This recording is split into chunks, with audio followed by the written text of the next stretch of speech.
Wallet वगैरह आदि आदि, तो ये बाटा कंपनी बनाती है। इसमें एक भी सामान हाईटेक नहीं है। इसी तरह से एक कंपनी है ब्रुक बॉन्ड, जो ब्रिटिश कंपनी है। इन्होंने बोला कि हम हाईटेक हिंदुस्तान में लाएंगे। कुछ नहीं है, चाय को डब्बे में पैक करके भारत में बेच रहे हैं, कोई उसमें टेक्नोलॉजी नहीं।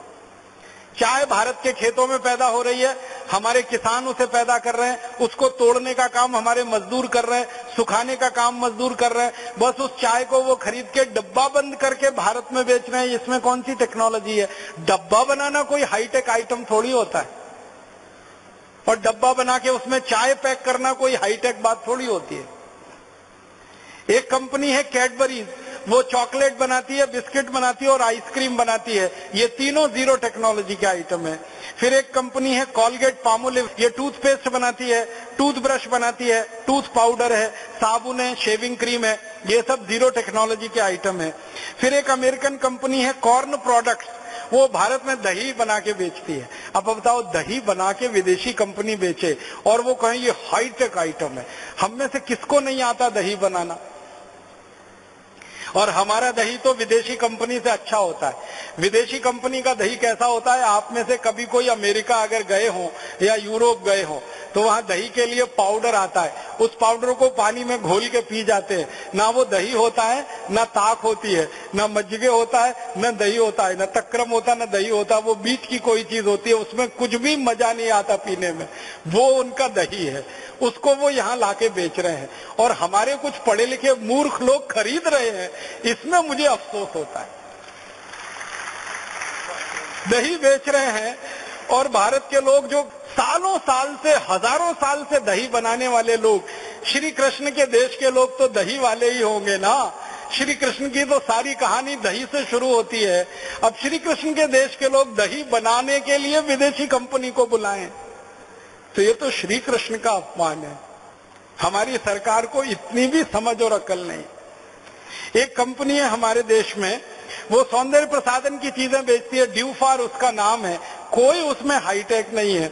इसी तरह से फिस्कर्स है, फन स्कूल है, जर्नल इलेक्ट्रिक है, जॉफ्री मैनर्स है, ग्लेक्सको है, गॉडफ्रे फिलिप्स है।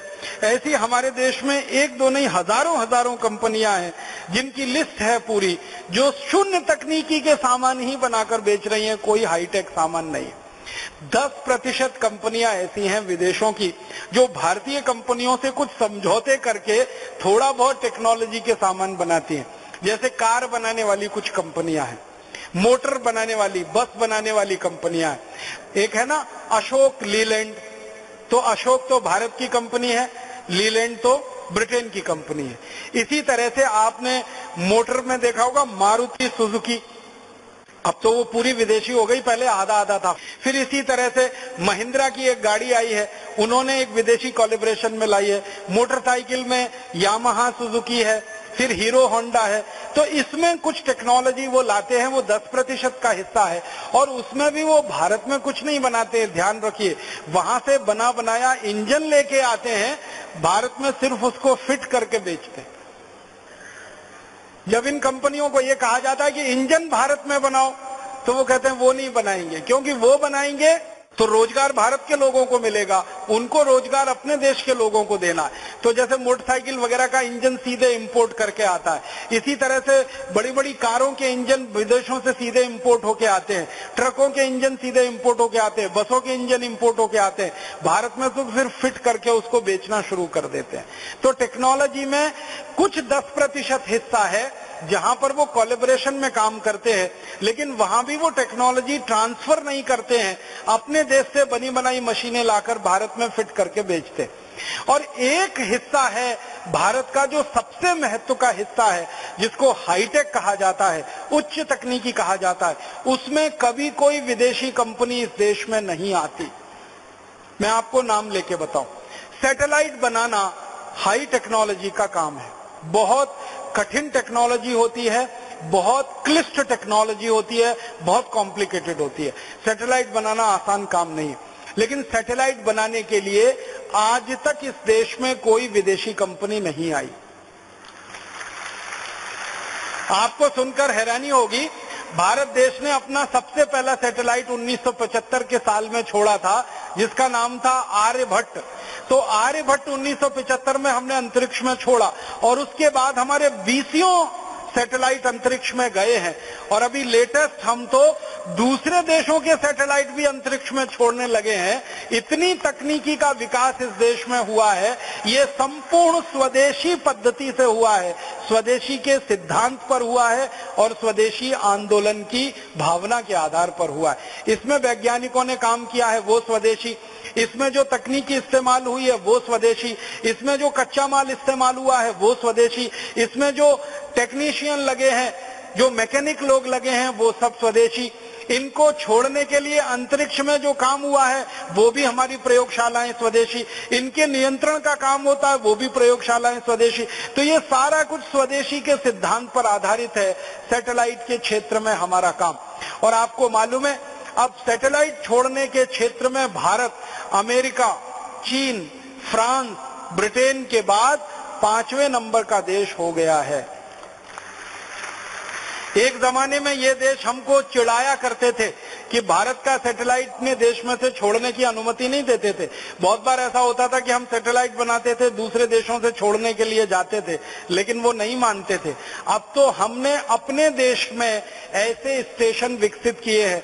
श्री हरिकोटा ऐसा ही इस देश का बड़ा विशेष केंद्र है जहां से हम अंतरिक्ष में रॉकेट छोड़ते हैं, सैटेलाइट लेके जाते हैं और दूसरे देशों के सैटेलाइट भी हमारे रॉकेट लॉन्चर से हम छोड़कर आते हैं।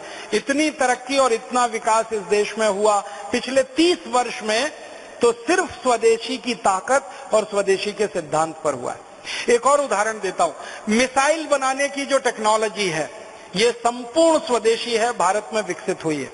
आज से 30 साल पहले भारत के पास कोई मिसाइल नहीं थी अपनी, हम विदेशी मिसाइलों पर निर्भर थे। या तो रूस की मिसाइल हमें मिले या अमेरिका हमको दे। लेकिन 30 साल से इस देश के वैज्ञानिकों ने, विशेष रूप से डीआरडीओ के वैज्ञानिकों ने रात दिन मेहनत और परिश्रम करके मिसाइल बनाने की स्वदेशी तकनीकी विकसित की।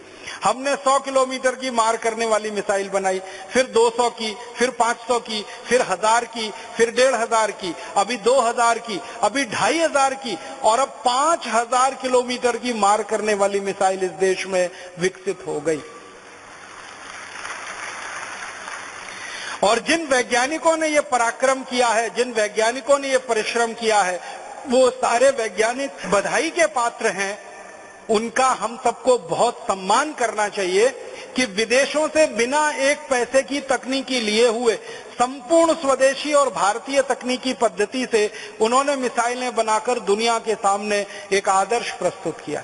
जिन वैज्ञानिकों ने ये सारा पराक्रम किया, सारा परिश्रम किया, महत्व की बात उनके बारे में जो ये है कि वो सब यहीं पैदा हुए, यहीं बढ़े, यहीं पढ़े और यहीं रिसर्च किया और इतना ऊंचा उन्होंने स्थान दुनिया के सामने भारत का स्थित करवा दिया। आप जानते हैं डॉक्टर एपीजे अब्दुल कलाम हमारे देश के मिसाइल का जो प्रोजेक्ट चला उसके पितामह माने जाते हैं। हिंदुस्तान के मिसाइल की तकनीक का इतना ज्यादा स्वदेशी विकास हुआ डॉक्टर अब्दुल कलाम जैसे वैज्ञानिकों की रात दिन मेहनत और परिश्रम का है। और इन डॉक्टर अब्दुल कलाम को जब एक बार पूछा गया कि आप इतने महान वैज्ञानिक बन गए, इतनी ऊंची तरक्की आपने कर ली और इतना ज्यादा आप हमारे देश के वैज्ञानिकों से और विदेशी वैज्ञानिकों के समकक्ष आ गए, आप इसमें सबसे बड़ा योगदान किसका मानते हैं? तो उन्होंने उत्तर दिया था कि मेरी पढ़ाई मातृभाषा में हुई है, इसलिए मैं इतना ऊंचा वैज्ञानिक बन सका। आपको मालूम है डॉक्टर एपीजे अब्दुल कलाम की पूरी पढ़ाई तमिल में हुई, 12वीं तक वो तमिल में पढ़े। उसके बाद उन्होंने थोड़ा बहुत अंग्रेजी सीखकर अपने आप को अंग्रेजी में भी दक्ष बना लिया, लेकिन मूल भाषा जो उनकी पढ़ाई की है वो तमिल है। और हिंदुस्तान के स्वदेशी मिसाइल बनाने के प्रोजेक्ट में जितने वैज्ञानिक हैं उनकी मूल भाषा मलयालम है, मूल भाषा तेलुगु है, मूल भाषा कन्नड़ है, मूल भाषा बांग्ला है, मूल भाषा हिंदी है या मूल भाषा मराठी है या गुजराती है। हमारी मातृभाषाओं में पढ़कर निकले जो वैज्ञानिक हैं उन्होंने स्वदेशी तकनीकी का विकास किया है और उन्होंने इस देश को सम्मान दिलाया है। जो विदेशों से पढ़कर वैज्ञानिक भारत में आए हैं उन्होंने हिंदुस्तान की तकनीक का विकास करने में कोई खास योगदान नहीं दिया है जितना भारतीय वैज्ञानिकों का योगदान है। और एक तीसरा उदाहरण देता हूं, आज से 50 साल पहले तक सारी दुनिया भारत का नाम लेके चिढ़ाती थी कि भारत के पास कोई परमाणु बम नहीं और परमाणु बम हो भी नहीं सकता है। भारत के एक वैज्ञानिक को ये बात तीर की तरह से चुभती थी। उनका नाम था डॉक्टर भाभा, होमी जहांगीर भाभा। उनको ये तीर की तरह से चुभती थी कि भारत क्यों नहीं परमाणु बम बना सकता, दुनिया के वैज्ञानिक कर सकते हैं तो हम क्यों नहीं ये काम कर सकते। और उन्होंने सपना देखा और उनके सपने में दूसरे वैज्ञानिक एक एक करके शामिल हुए और वो वैज्ञानिकों के परिश्रम पराक्रम का कमाल देखो, उनके अभिक्रम का कमाल देखो कि भारत ने सारी दुनिया के सामने सिद्ध कर दिया कि हम परमाणु बम भी बना सकते हैं और जरूरत पड़ने पर उसका परीक्षण भी कर सकते हैं। और परीक्षण हमने कर दिया। आप जानते हैं सबसे पहला परीक्षण 1974 में किया, श्रीमती गांधी के समय में, और उसके बाद 3 परीक्षण उसके बाद हमने किए और हमने ये परमाणु परीक्षण करके सिद्ध कर दिया कि अमेरिका या फिर फ्रांस या तो फिर ब्रिटेन या तो फिर रूस या तो फिर चीन जैसे देशों के पास जो परमाणु हथियार हो सकते हैं, वो भारत के देश के पास भी परमाणु हथियार हो सकते हैं। और परमाणु हथियार हैं हमारे पास, ये वैज्ञानिकों ने बनाकर दुनिया के सामने सिद्ध किया। इतना ही नहीं, उन परमाणु हथियारों को हम मिसाइलों पर लगाकर अंतरिक्ष में लेके जा सकते हैं और जरूरत पड़ने पर उनका अंतरिक्ष में उपयोग कर सकते हैं। ये सिद्धि भी हमारे वैज्ञानिकों ने अभी हासिल कर ली है और ये भी संपूर्ण स्वदेशी की ताकत पर हुआ है, संपूर्ण स्वदेशी के आग्रह पर हुआ है। और अब तो आपको एक खुशी की बात बताता हूं। अभी तक भारत के बारे में थोड़े दिनों से ये बात चल रही थी कि भारत के पास परमाणु बम है, बहुत अच्छा है, भारत अपने परमाणु बम का उपयोग अंतरिक्ष में कर सकता है, इसकी क्षमता का अंदाजा भी दुनिया के देशों को लगा। लेकिन कुछ 10 साल से भारत के बारे में दुनिया के देश ये कहा करते थे कि पानी के अंदर परमाणु बम का इस्तेमाल कर सके, भारत की अभी ये क्षमता नहीं विकसित हुई है। लेकिन अभी इसी साल भारत के वैज्ञानिकों ने एक परमाणु पनडुब्बी बना के सारी दुनिया को दिखा दिया कि पानी के अंदर अरिहंत नाम की पनडुब्बी जो इस देश ने बनाई है संपूर्ण स्वदेशी है, 100% स्वदेशी है और वो पानी के अंदर जाकर परमाणु हथियार का हमला कर सकती है, किसी भी दुश्मन को नेस्तनाबूद कर सकती है। दुनिया में ये क्षमता सिर्फ 3 देशों के पास है, या तो अमेरिका के पास है, या तो चाइना के पास है और या तो फ्रांस के पास है। लेकिन अब भारत के पास भी ये क्षमता आ गई है कि पानी के नीचे 100 मील तक नीचे जाकर हमारी पनडुब्बी परमाणु हथियार का उपयोग कर सकती है अगर जरूरत पड़े तो पनडुब्बी में परमाणु हथियार लगा के हमें कोई विकास करना पड़ा, या रॉकेट पर परमाणु हथियार लगा के हमें कोई विकास करना पड़ा, या धरती पर परमाणु बमों का विकास करने के लिए परीक्षण करना पड़ा, ये सारी विधा का प्रयोग स्वदेशी वैज्ञानिकों ने किया, स्वदेशी तकनीकी से किया, स्वदेशी आग्रह के आधार पर किया और स्वदेशी गौरव को सारी दुनिया में प्रतिस्थापित किया। ये हाईटेक चीजें होती हैं। मिसाइल बनाने का काम, सैटेलाइट बनाने का काम, परमाणु बम बनाने का काम, पनडुब्बी बनाने का काम, जलयान बनाने का काम, जलपोत बनाने का काम, टैंक बनाने का काम, टैंकर बनाने का काम, तोप बनाने का काम, बंदूकें बनाने का काम, राइफल बनाने का काम, गोला बारूद बनाने का काम, ये सब चीजें हाईटेक होती हैं और इन सब चीजों में हम बहुत आगे बढ़ चुके हैं स्वदेशी के रास्ते पर।